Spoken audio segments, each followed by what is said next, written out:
lot of people feel stuck or in prison or confined by their current circumstances. And I'm trying to point out that whatever your circumstances right now, that is only your current reality. And current reality will begin to change as a result of watching this and beginning to use the secret. But sometimes it feels like you're stuck because you continue to think the same thoughts over and over again. And so you tend to get the same results over and over again. And the reason is because most people offer the majority of their thought in response to what they are observing. You see, if you're just looking at what is, then you're just thinking about what is. And when you think about what is, law of attraction gives you more of it. And then if you just observe what is, then you're just thinking about what is. And law of attraction gives you more of what is. And then if you just observe what, we've been over this, haven't we? You have to find a way that you are approaching what is through a different vantage point. Most people look at their current state of affairs and they say, this is who I am. That's not who you are. That's who you were. You see, if you look at your current state of affairs right now, let's say, for instance, that you don't have a lot of money in your bank account, or you don't have the relationship that you want, or your health and fitness isn't up to par. That's not who you are. That's the residual outcome of your past thoughts and actions. So we're constantly living in this residual, if you will, of the thoughts and the actions we've taken in the past. When you look at your current state of affairs and define yourself by that, then you doom yourself to have nothing more than the same in the future. All that we are is the result we have thought. Okay, what can you do right now to begin to turn your life around? I'll tell you 2 or 3 things. Start making a list of things to be grateful for. Start with that, because this shifts your energy. It starts to shift your thinking. Where before this exercise, you might be focusing on what you don't have, and you might be focusing on your complaints, and you might be focusing on whatever the problems are. When you do this exercise, you start to go in a different direction. You start to be grateful for all the things that you feel good about. Gratitude is absolutely the way to bring more into your life. Every man knows that when his wife's appreciating him for the little things he does, what does he want to do? He wants to do more. It's always about appreciation. It pulls things in. It attracts support. I've said for many years that whatever we think about and thank about, we bring about. Because that's that feeling that you have to have, you know. And so for me, it's been such a powerful exercise every morning to get up and say thank you. Every morning when my feet hit the floor, thank you. And then I start running through what I'm grateful for as I'm going to brush my teeth and do the things I do in the morning. And I'm not just thinking about them and doing some rote routine, but I'm putting it out there and I'm feeling the feelings of gratitude. Because as soon as you start to feel differently about what you already have, you will start to attract more of the good things, more of the things you can be grateful for. Because you can look around and say, well, look, I don't have the car I want, I don't have the house I want, I don't have the health I want, I don't have the spouse I want. Whoop, back up, back up. Those are all the things you don't want. Focus on what you already have that you're grateful for. And it might be you have the eyes to watch this. It might be the clothes that you have. Yes, you might prefer something else, and you might get something else pretty soon if you start feeling grateful for what you have. I think everybody goes through times when they say, oh man, things aren't working right, or things are going bad, and there were some things going on in my family, and I found a rock. I was just sitting here holding this rock. You might see me carrying around. I found a rock. I stuck it in my pocket, and I said, you know what? Every time I touch this rock, I'm going to think of something that I'm grateful for. And so every morning when I get up in the morning, I pick it up off the dresser, I put it in my pocket, and I go through the things that I'm grateful for. At night, what do? You empty your pocket, and there it is again. And I've had some different experiences with that. I've had some amazing experiences. I had a guy from South Africa, another time, he saw me drop it. He said, what is that? Well, what's that? I explained it to him, so he started calling it a gratitude rock. Gratitude rock. 2 weeks later, I got an email from him, from South Africa. And he said, my son is dying from a rare disease. It's a type of hepatitis. He said, would you send me 3 gratitude rocks? No, they're just rocks I found off the street, you know? So I said, sure. I had to make sure that the rocks were very special. And so I went out to the stream, looked, picked out the right rocks, and sent them off to him. 4 or 5 months later, I get an email from him. He said, my son's better. He's doing terrific. And he said, but you need to know something. He says, we've sold over 1,000 rocks at $10 a piece as gratitude rocks, and we've raised all this money for charity. Thank you very much. And so it's very important to be in an attitude of gratitude, as I call it. Another thing that I would suggest that you do right now to turn your life around, and this is so huge that I can't find the words to describe just how powerful this can be for you.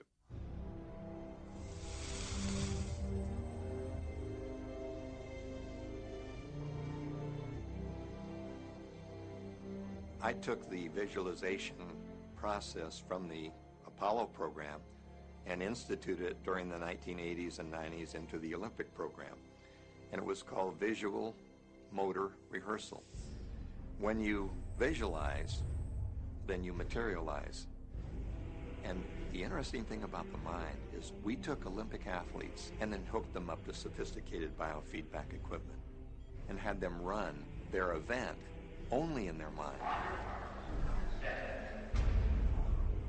Incredibly, the same muscles fired in the same sequence when they were running the race in their mind as when they were running it on the track. How could this be? Because the mind can't distinguish whether you're really doing it or whether it's just a practice. I think if you've been there in the mind, you'll go there in the body.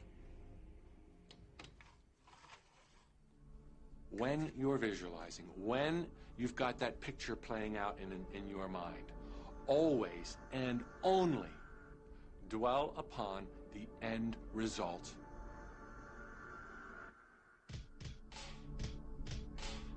Here's an example. Look at the back of your hands right now. Really, look at the back of your hands. The color of your skin, the freckles, the blood vessels, the rings, the fingernails, the fake fingernails. Take in all those details right before you close your eyes. And then see those hands, your fingers, wrapping around the steering wheel of your brand new car.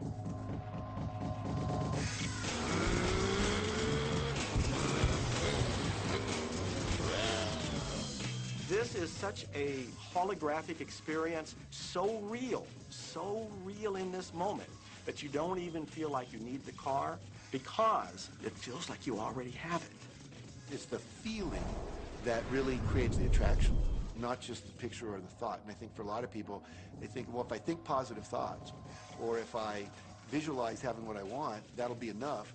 But if you're doing that and still not feeling abundant or feeling, loving and joyful, then it doesn't, from my mind, really create the power of the attraction. This is where the secret actually moves into action.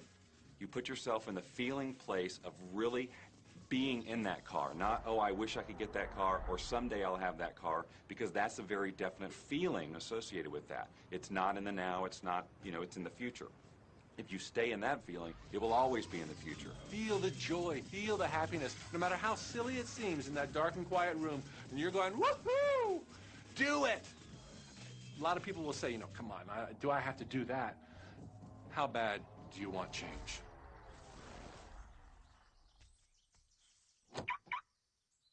Now that feeling and that inner seeing will begin to be an open doorway through which the power of the universe will begin to express. What power I cannot say. All I know is that it exists. Our job is not to figure out the how. The how will show up out of the commitment and the belief in the what. The hows are the domain of the universe. It always knows the shortest, quickest, fastest, most harmonious way between you and your dream. If you turn it over to the universe, you will be surprised and dazzled by what is delivered to you. This is where magic and miracles happen. Well, I would say you want to do this virtually daily, but my disclaimer is this should never be a chore. What's really bottom line importance here to the whole secret is feeling good. You want to feel exhilarated by this whole process. You want to be high, happy, in tune as much as possible. The only difference between people who really are living this way and people who aren't, living in the magic of life, is that the people who are living in the magic of life have habituated ways of being. They have habituated this process, and magic happens with them wherever they go, because they remember it and they do it all the time, not as a one-time event. people hold that for a while, and they're really a champion at it. And they say, you know what, I'm fired up. I saw this program, and I'm going to change my life. And yet, you know, results aren't showing, and beneath the surface, it's just about ready to break through. And someone will look at the surface results and go, this stuff doesn't work. And you know what? The universe says, your wish is my command. And it goes down. You know, knowing the law of attraction, I wanted to really put it to use and to see if it was, you know, what would happen. And in 1995, I started to create something called a vision board, where I take something that I would want to achieve, or something that I want to attract, like a car or a watch or the soulmate of my dreams, and I'd put a picture of what I wanted up on this board called the vision board. And every day I would sit in my office, and I would look up at this board, and I would start to visualize. I would really get into the state of having already acquired it. I was getting ready to move as we put all the furniture, all the boxes put into storage. And I made 3 different moves over a period of 5 years. And then I ended up in California and bought this house, renovated it for a year, and then had all the stuff brought from my former home 5 years earlier. One morning, at 7:30 in the morning, my son comes into my office, and one of the boxes that was sealed for 5 years was right at the doorstep. And my son, Keenan, was sitting on the box, banging away at the box. And I said, sweetheart, will you please stop me? I'm doing some work here. And he says, what's in the boxes, Daddy? And I said, well, honey, those are my vision boards. What's a vision board? I said, well, it's where I put all my goals up. I cut them out, and I put all my goals up as something that I want to achieve in my life. And, of course, at 5.5 years old, he didn't understand it. So I said, sweetie, let me just show you, because that'll be the easiest way to do it. And so I cut the box open. And when I pulled up the vision boards, there was a picture on there of a home that I was visualizing 5 years earlier. And what was shocking to me was we were living in that house, not a house like it. I had bought my dream home, renovated it, and didn't even know it.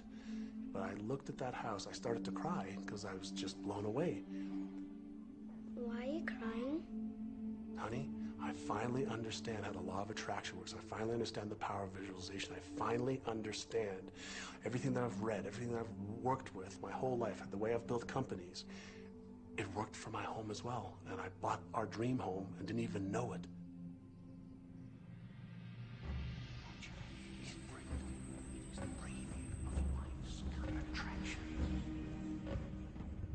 Decide what you want.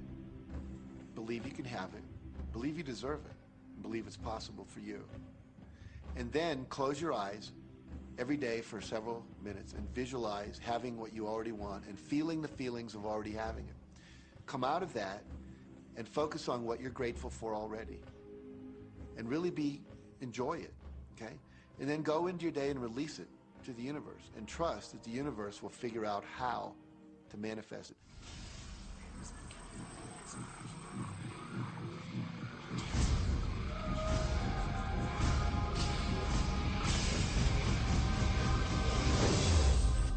No, The Secret was definitely a real transformation for me because I grew up in a family where my dad was very negative, thought that rich people were people that had ripped everyone off, thought that anyone who had money, you know, must have deceived somebody. And so I grew up with a lot of beliefs about money, that if you had it, it made you bad. Only evil people have money. And, money doesn't grow on trees. That was a big one. Who do you think I am, Rockefeller? That was one of his favorite phrases. So I grew up truly believing that life was difficult, that it was hard, you had to struggle. And it was only when I met W. Clement Stone that I literally began to shift my life. Whatever the mind of man can conceive and achieve. When I was working with Stone, he said, I want you to set a goal that's so big that if you achieved it, it would blow your mind. And you would know it's only because of what I've taught you that you would have achieved this goal. Well, at the time, I was making about $8,000 a year. And for some reason, I wanted something that was really measurable. So I said, I want to make $100,000 in a year. Now, I had no idea how I could do that. I saw no strategy, no possibility, but I just said, I'm going to declare that, I'm going to believe it, I'm going to act as if it's true, and release it. And so I did that. And one of the things he taught me was every day to close your eyes and visualize the goal as if it's already achieved. And I had actually made a $100,000 bill that I put on the ceiling. So the first thing I'd see when I woke up, I'd look up and there it was. It would remind me that this was my intention. And then I would close my eyes and visualize having this $100,000 a year lifestyle. And interestingly enough, nothing major happened for about 30 days. You know, I didn't have any great breakthrough ideas. No one was offering me more money. And all of a sudden, I was in the shower. It was about 4 weeks into it, and I had a $100,000 idea. It just came right into my head. I had a book I had written, and I said, if I could sell 400,000 copies of my book at a quarter each, that'd be $100,000. Now, the book was there, but I never had this thought. And one of the secrets, I think, is that when you have inspired thought, you have to trust it, and you have to act on it. Now, I didn't know how to do that. I didn't know how I was going to sell 400,000 copies. We'd never done that. And then I saw the National Enquirer at the supermarket. I had seen that millions of times, and it was just background. And all of a sudden, it jumped out of me as foreground, and I thought, wow, if readers knew about my book, certainly 400,000 people would go out and buy it. And about 6 weeks later, I gave a talk at Hunter College in New York to 600 teachers, and this lady comes up at the end and she says, that was a great talk. I'd like to interview you. Let me give you my card. And I said, who do you write for? I'm a freelancer, but I sell most of my stuff to the National Enquirer. You know, and I had this little theme from the Twilight Zone went off in my head. You're like, whoa, this stuff's really working. So that article came out, and our book sales started to take off. But the point I want to make is that I was attracting into my life all these different events, including this person. And to make a long story short, I did not make $100,000 that year. We made $92,327. But do you think we were like depressed and going, this doesn't work? No, we were going, whoa, this is amazing. And so my wife said to me, wow, if it works for 100,000, you think it'll work for $1 million? And I said, I don't know. I think so. Let's try it. My publisher actually wrote me a check as a royalty check for our first Chicken Soup for the Soul book. And he actually put a smiley face in his signature because it was the first $1 million check he'd ever written.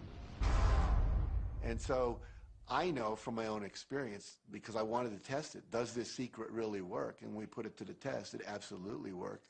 And now I live my life from that every single day. Well, I can just imagine what a lot of people that are watching this are thinking. And that is, how can I attract more money into my life? How can I get more of the green stuff? How can I get more wealth and prosperity? How can I, when I love my job, deal with the credit card debt that I have? And the realization that maybe there's a ceiling on the money that can come in because it's coming to me through my job. How can I bring in more? Intend it. This goes back to one of the things we've been talking about throughout the whole secret. Your job is to declare what you would like to have from the catalog of the universe. Well, if cash is one of them, say how much you would like to have. I would like to have $25,000 unexpected income within the next 30 days. Or whatever it happens to be. It should be believable for you. Most people have a goal of getting out of debt. That'll keep you in debt forever. Whatever you're thinking about, you will attract. You'll say, but it's get out of debt. I don't care if it's get out or get in. If you're thinking debt, you're attracting debt. Set up an automatic debt repayment program and then start to focus on prosperity. So many times people say to me, well, I'd like to double my income in the next year. But then you look at their actions, and they're not doing the things that are going to make that happen. And, you know, they'll turn right around and go, well, I can't afford that. Okay, guess what? Your wish is my command. As you are fussing about not having enough money, as you are talking to your friend about not having enough money, as you are feeling unhappy about not having enough money, you're actually activating within yourself or continuing the activation of a thought that is very different from the desire that you have launched. What it just comes down to is you just can't want more money and focus upon not enough. When I first understood the secret, I was getting bills. Every day I'd get a bunch of bills in the mail. And I thought, how do I turn this around? The law of attraction states that what you focus on, you will get. So I got a bank statement. I whited out the total, and I put a new total in there. I put exactly how much I wanted to see in the bank. So I thought, what if I just visualize checks coming in the mail? So I just visualize a bunch of checks coming in the mail. Within just 1 month, things started to change. And it is amazing. Today, I just get checks in the mail. I get a few bills, but I get more checks than bills. I grew up on you have to work hard for money, you have to work hard for money. And so I replaced that with money comes easily and frequently. Now, in the beginning, it feels like a lie. Right? There was a part of your brain that will say, oh, you liar, it's hard.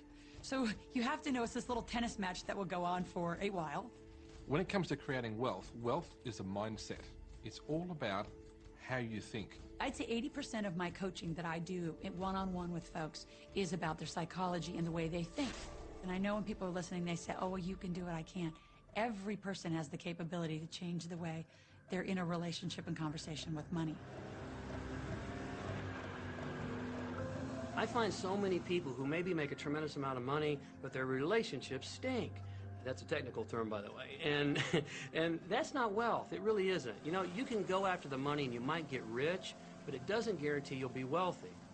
I'm not suggesting that money isn't a part of wealth. It absolutely is. But it's only a part. And then I meet a lot of people who are quote-unquote spiritual, but they're sick and broke all the time. That's not wealth either. Life is meant to be abundant in all areas. Many people in Western culture are striving for success. They want to have the home, they want their business to work, they want all of these things. But what I found in my research is that having those things certainly doesn't guarantee what we really want, which is happiness. And that's when all those outer things come. They don't come from going after them first to get happiness. It's backwards. You go for the sense of inner joy, of inner peace, of inner vision first, and then all the other things from the outside appear. Inside relationships, it's important to first understand who's coming into the relationship. And I don't mean about your partner, I mean about you. How can you ever expect anyone else to enjoy your company if you don't enjoy your own company? And so, again, the law of attraction, or the secret, is about bringing that into your life, and you've got to get really, really clear. Here's the question I would ask you to consider. Do you treat yourself the way that you want other people to treat you? You become the solution for you. Don't like, now you owe me and you need to give me more. Instead, give more to yourself. Take time off to give to yourself, in a sense, to fill yourself up to fullness, to where now you can overflow in giving. I got into many relationships expecting my partner to show me my beauty. I needed to see him showing me my beauty because I didn't feel beautiful. Because when I was growing up, my sheroes were Charlie's Angels, or the Bionic Woman, Wonder Woman. And though they were wonderful women, none of them looked like me. It wasn't until I stopped and I fell in love with Lisa, full lips, round hips, mocha skin, afro, that the rest of the world began to fall in love with Lisa. There's something so magnificent about you. I have been studying me for 44 years. I want to kiss myself. Because you're going to get to love yourself. I'm not talking about conceit. I'm talking about a healthy respect for yourself. And as you love yourself, you'll love others. Sometimes people will say, those people at work are so negative, or the man I live with is so angry, or my children are so worrisome to me. And we say, you must orient yourself to the best part of those people who surround you. We encourage that you get a notebook and that you make a list of the positive aspects of the people that you spend a lot of time with.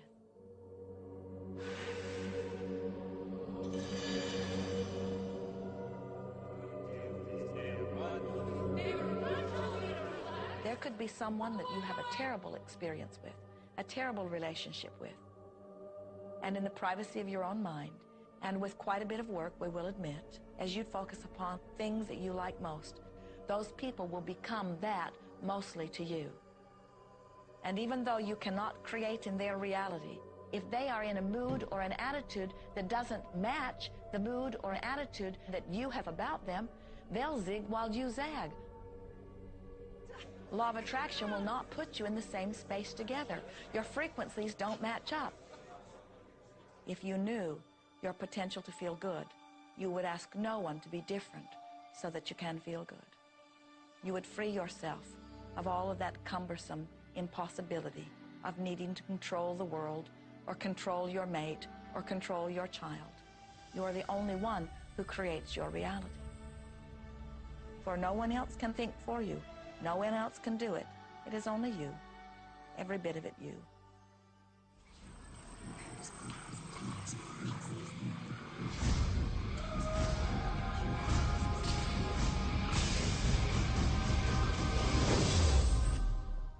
It's important to recognize that our body is really the product of our thoughts. We're beginning to understand in medical science the degree to which the nature of thoughts and emotions actually determines the physical substance and structure and function of our bodies. We've known in the healing arts of a placebo effect. A placebo is something that supposedly has no impact and no effect on the body, like a sugar pill or something. You tell the patient that this is just as effective, and what happens is the placebo has the same effect, if not greater effect, than sometimes the medication is supposed to be designed for that effect. So they found out that the human mind is the biggest factor in the healing arts, more so than sometimes the medication.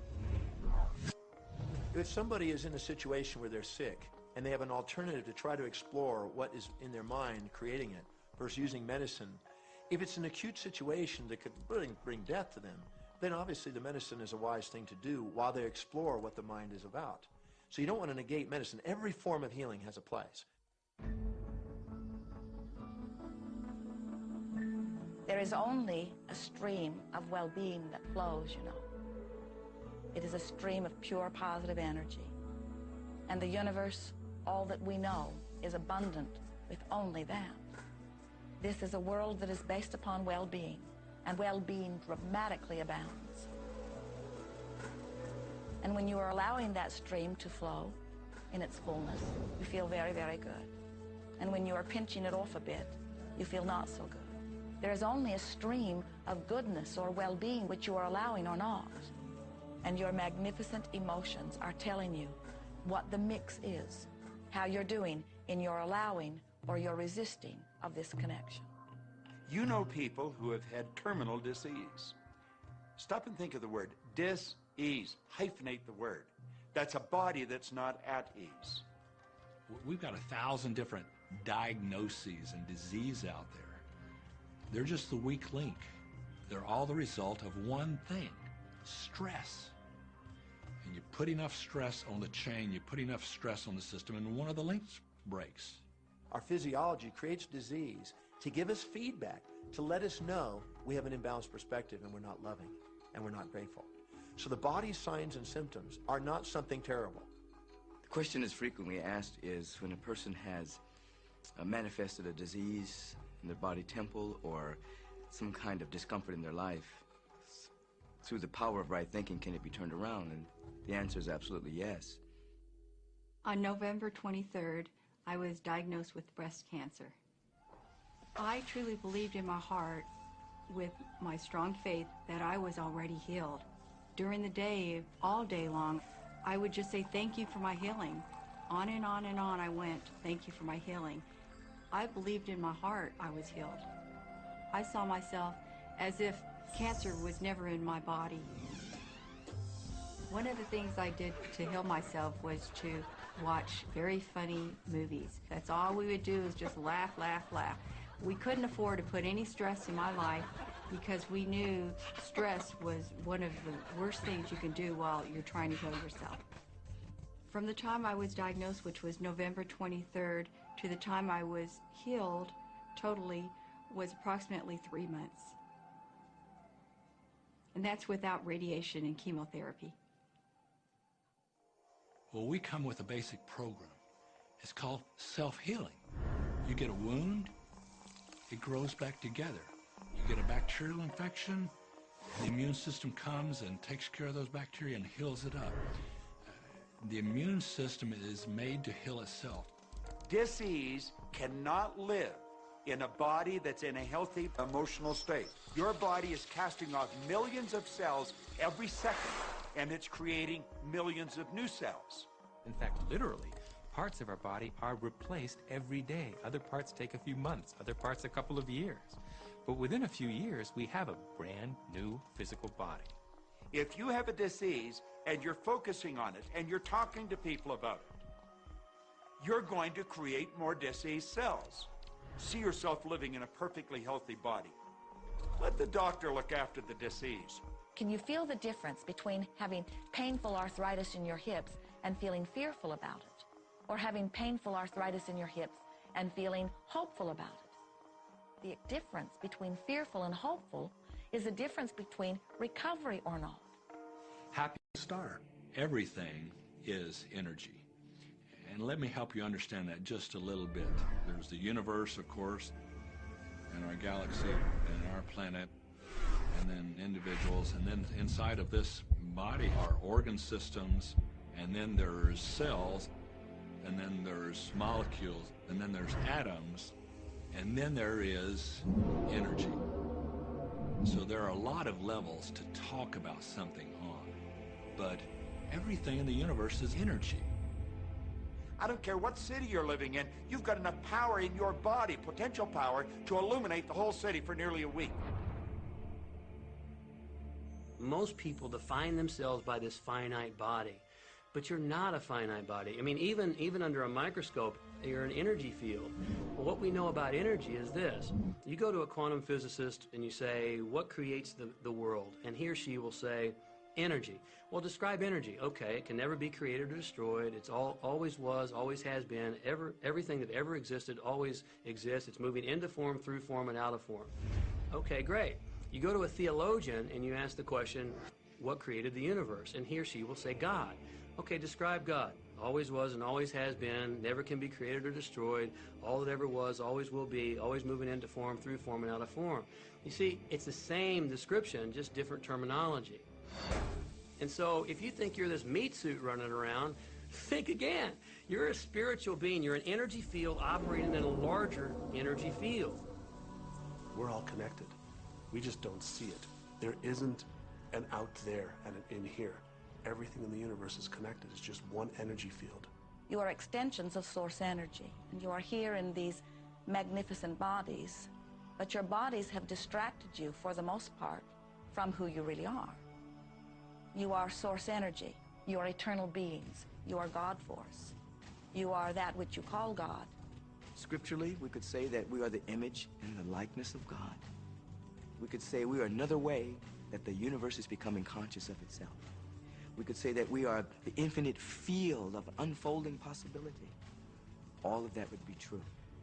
Every great tradition has told you that you were created in the image and the likeness of the creative source. That means that you have God potential and power to create your world, and you are. You are. And maybe you've created things to this point that are wonderful and worthy of you, and maybe you haven't. The question I'd ask you to consider is, do the results you have in your life, are they what you really want? And are they worthy of you? If they're not worthy of you, then when would now be the right time to change those? Because you have the power to do that.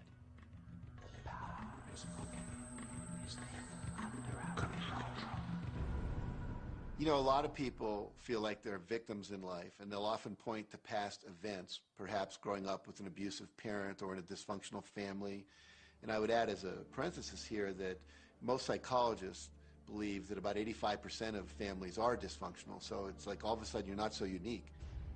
My parents were alcoholics, my dad abused me, my mother divorced him when I was 6. From the age of 13 to 18, I was involved in street gangs. I had a severe motorcycle accident. I was homeless at one point in Dallas. I lived in poverty for 15 years in Houston. When I was a child, I had learning difficulties, and I was considered learning disabled, and I was told I would never read, write, or communicate, never amount to anything, not go very far in life. I mean, that's almost everybody's story in some form or not. So that's just called so what. The real what is, what are you going to do now? What do you choose now? Because you can either keep focusing on that or you can focus on what you want. And when people start focusing on what they want, what they don't want falls away. And that part expands and the other part disappears. We are wanting you to come to the place where you're beginning to offer your thought deliberately, where you're guiding your thoughts on purpose, where you are the creator of your own experience because you are the manager of your own thought. The beautiful thing about the law of attraction is that you can begin where you are, and you can begin to think, real thinking, and you can begin to generate within yourself a feeling tone of harmony and happiness. The law will begin to respond to that. So now you start to have different beliefs, like there is more than enough in the universe. Or you have the belief that everything goes right for me. Or you have the belief that I'm not getting older, I'm getting younger. We can create it the way we want it by using the law of attraction. And you can break yourself free from your hereditary patterns, cultural codes, social beliefs, and prove once and for all that the power within you is greater than the power that's in the world. Some of you may be thinking, well, that's very nice, but I can't do that, or she won't let me do that, or he'll never let me do that, or I haven't got enough money to do that, or I'm not strong enough to do that, or I'm not rich enough to do that, I'm not. Every single I'm not is a creation. Whether you can or you can't, you are right. Are there any limits to this? Absolutely not. We are unlimited beings. We have no ceiling. The capabilities and the talents and the gifts and the power that is within every single individual on this planet is unlimited.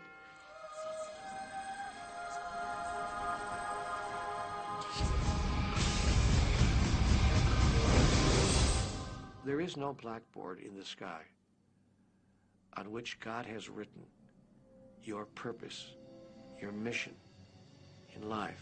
There's no blackboard in the sky that says, Neil Donald Walsh, a handsome guy who lived in the first part of the 21st century, who, colon, then there's a blank, you know, and all I have to do to really understand what I'm doing here, why I'm here, is to find that blackboard and find out what God really has in mind for me. But the blackboard doesn't exist. So your purpose is what you say it is. Your mission is the mission you give yourself. Your life will be what you create it as, and no one will stand in judgment of it, now or ever. It took a lot of years for me to get this, because I grew up very much with this idea that, you know, there was something I was supposed to do, and if I wasn't doing it, I was like, God wouldn't be happy with me, you know? When I really got that my primary aim was to feel and experience joy, then I began to do only those things which brought me joy. We have a saying, you know, if it ain't fun, don't do it, you know? Joy, love, freedom, happiness, laughter. That's what it is. And if you've just experienced joy sitting there and meditating for an hour, by golly, do that. If you experience joy eating a salami sandwich, then do that. When I pet my cat, I'm in a state of joy. When I walk in nature, I'm in a state of joy. So I want to constantly put myself in that state. And when I do that, then all I have to do is have the intention of what I want, and what I want manifest. So inner happiness actually is the fuel of success. Anything that makes you feel good is always going to be drawing in more. You are listening to this right now. It's you that drew this into your life. It's your choice whether you want to take it and utilize it. If it feels good, if it doesn't feel good, then you know, let it go. Find something that feels good, that resonates with your heart.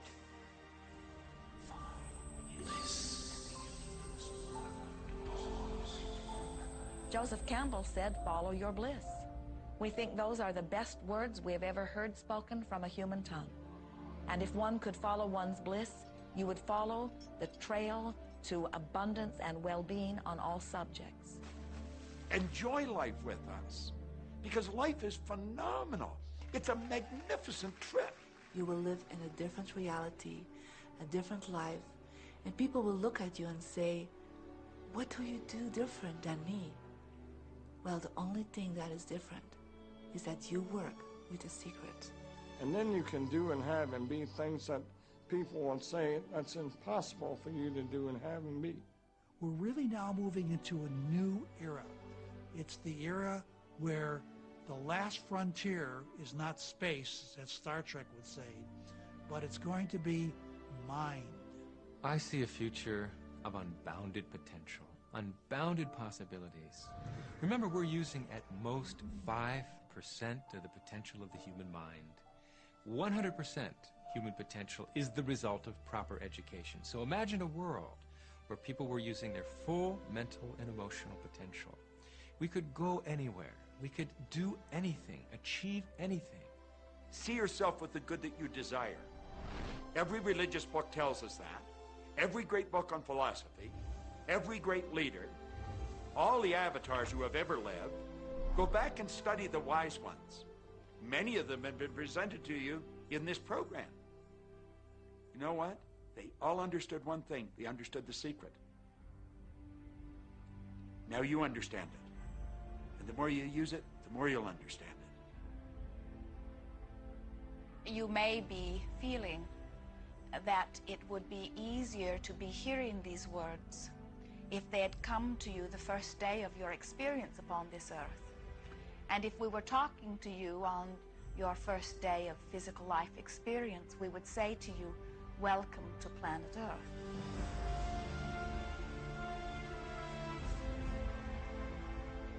There is nothing that you cannot be or do or have. You are a magnificent creator, and you are here by your powerful and deliberate wanting to be here. Go forth, giving thought to what you are wanting, attracting life experience to help you decide what you want. And once you have decided, giving thought only unto that.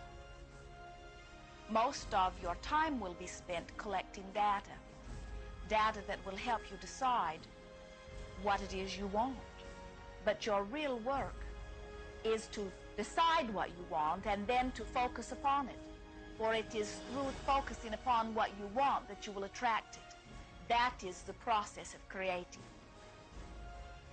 I believe that you're great, that there's something magnificent about you. Regardless of what has happened to you in your life, regardless of how young or how old you think you might be, the moment you begin to think properly, there's something that is within you, there's power within you that's greater than the world, it will begin to emerge. It will take over your life. It will feed you. It will clothe you. It will guide you, protect you, direct you, sustain your very existence if you let it. Now that is what I know for sure.